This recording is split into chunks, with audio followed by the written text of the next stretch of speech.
የህይወት ዘመን አራቱ ሚስቶች። አንድ ቢሊዮነር የሆነ ሀብታም ነጋዴ አራት ሚስቶች ነበሩት።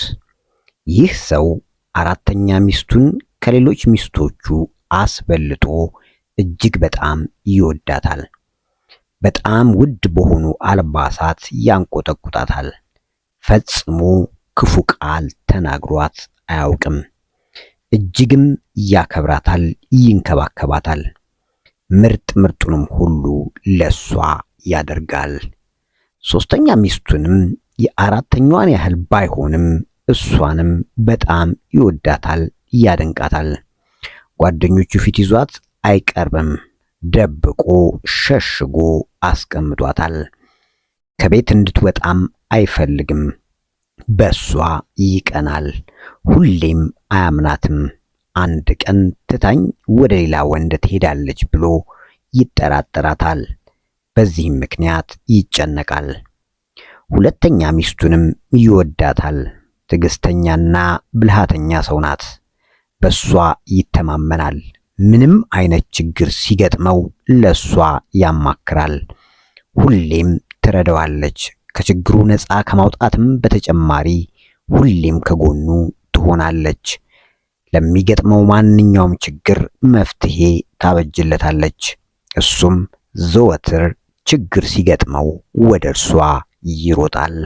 አንደኛ ወይም የመጀመሪያ ሚስቱ በጣም ታማኝ ናት። አሁንም ለደረሰበት የብልጽግና ደረጃና ሀብታም የመሆኑ መሰረት ዋልታና ማገር እርሷው ናት። ለሱ በሀብት መበልጸግ ከፍተኛ አስተዋጽኦ አድርጋለች። ቤቱንና ቤተሰቧን ትንከባከባለች። የቤቱም ምሰሶ እሷው ናት። ነገር ግን ይህ ባለጸጋ ቱጃር ነጋዴ ይህችን ሚስቱን አይወዳትም። ለሷም ክብር የለውም። ይዘልፋታል፣ ያዋርዳታል፣ በቁጣና በኃይል ቃል ይናገራታል። እርሷ ግን ይህን ሁሉ ችላ በፍጹም እውነተኛ ፍቅር ከልቧ ትወደዋለች። ይህ በእንዲህ እንዳለ ይህ ሀብት የተረፈው ነጋዴ በጠና ይታመማል። ህመሙ እየተባባሰ ይሄዳል። እናም ውስጡ በህይወት እንደማይተርፍ እንደሚሞት ይነግረዋል። ይህን የመሰለ የቅንጦት ኑሮና የሚወዳቸውን 3 ሚስቶቹን ጥሎ ሊሄድ መሆኑ ይገባዋል። 4 ሚስቶች ቢኖሩትም ሲሞት ግን ብቸኛ እንደሚሆን ይሰማዋል። እናም በጣም የሚወዳትን አራተኛ ሚስቱን እንዲህ ይላታል። ውዷ ባለቤቴ፣ እኔ እጅግ በጣም አድርጌ እንደምወድሽ ታውቂያለሽ። በውድ አልባሳትና ጌጣጌጦችም ሳንቆጠቁጥሽ ኖሬያለሁ። ላንቺ የማላደርገው ምንም ነገር የለም። በጤና በፍቅር ስንከባከብሽ ቆይቻለሁ። አሁን እንደምታይኝ በጠና ታምሜያለሁ። ወደ ሞት ጎዳና እየተጓዝኩ ነው። አጋሬ እንደሆንሽ ትቀጥያለሽ፣ አብረሽኝ ትጓዣለሽ። ሚስቴ እንደሆንሽ አብረሽኝ ትሞቻለሽ ሲል ጠየቃት። አራተኛ ሚስቱም በፍጹም ይህን ላደርግ አልችልም ብላ ምንም ሌላ ቃል ሳትተነፍስ ጥላው ሄደች። እሱም ምላሿን ሲሰማ ልቡ በስለት ቢላ የተቆረጠ ያህል ተሰማው። በጣም በሚያፈቅራት ሚስቱ ያዘነው ህመምተኛ ነጋዴ ወደ ሶስተኛ ሚስቱ በመዞር እሷን ደግሞ እንዲህ ሲል ተማጸናት። እኔ ሕይወቴን ሙሉ ወድሻለሁ። ሰው እንኳን እንዳያይብኝ ሽሽግ አድርጌ ያኑሬሻለሁ። አሁን ግን ሞቴ እየተቃረበ ነው። በመሞት ጊዜ አብረሽኝ ትሞቻለሽን? ሶስተኛ ሚስቱም ያለውን ካዳመጠች በኋላ አይሆንም፣ ለኔ ህይወት በምድር ላይ ምቹ ናት። አንተ ብትሞትም እኔ ሌላ ባል ማግባት እችላለሁ ስትል መለሰችለት። ነጋዴውም ልቡ ራደ፣ ወደ በረዶነትም ተቀየረ። ቀጠለናም ወደ ሁለተኛ ሚስቱ ይህንኑ ጥያቄ አቀረበ። ውዴ፣ ሁሌ ችግር በገጠመኝ ቁጥር ወደ አንቺ እመጣለሁ፣ እርዳታሽንም እፈልጋለሁ። ሁሌም ታግዥኛለሽ፣ ከችግርም ታወጭኛለሽ፣ አሳፍረሽኝም አታውቂም። እናም ዛሬ ያንቺን እርዳታ በከፍተኛ ሁኔታ እፈልጋለሁ። መሜ እየተባባሰ ነው። መሞቴ የማይቀር ሆኗል። ስሞት አብረሽኝ ትሆኛለሽ አላት። የሁለተኛ ሚስቱም ምላሽ በዚህ ወቅት እንኳን ልረዳህ አልችልም። አንድ ላደርግልህ የምችለው ነገር ቢኖር እስከ መቃብርህ ድረስ ሄጄ እያለቀስኩ መሸኘት ነው። አልቅሼ ከቀበርኩ በኋላ ወደ ቀድሞ ሕይወቴ እመለሳለሁ ስትል መለሰችለት። ምላሿም የጥይት ያህል በሳው፣ ልቡንም አደማው። እጅግም በጣም አዘነ፣ ተከዘ። በዚህ ትካዜ ተስፋ መቁረጥና ብቸኝነት ውስጥ ተዘፍቆ ሳለ አንድ ድምፅ ወደ ጆሮው ሲንቆረቆር ሰማ። እኔ ሁሌም ካንተ ጋር ነኝ። የትም ብትሄድ ተከትዬ እሄዳለሁ። ካንተ ጋር የትም አብሬህ ብሆን ለኔ ችግር የለውም የሚል ነበር። ዞር ብሎ ተመለከተ። የመጀመሪያ ሚስቱ ነበረች።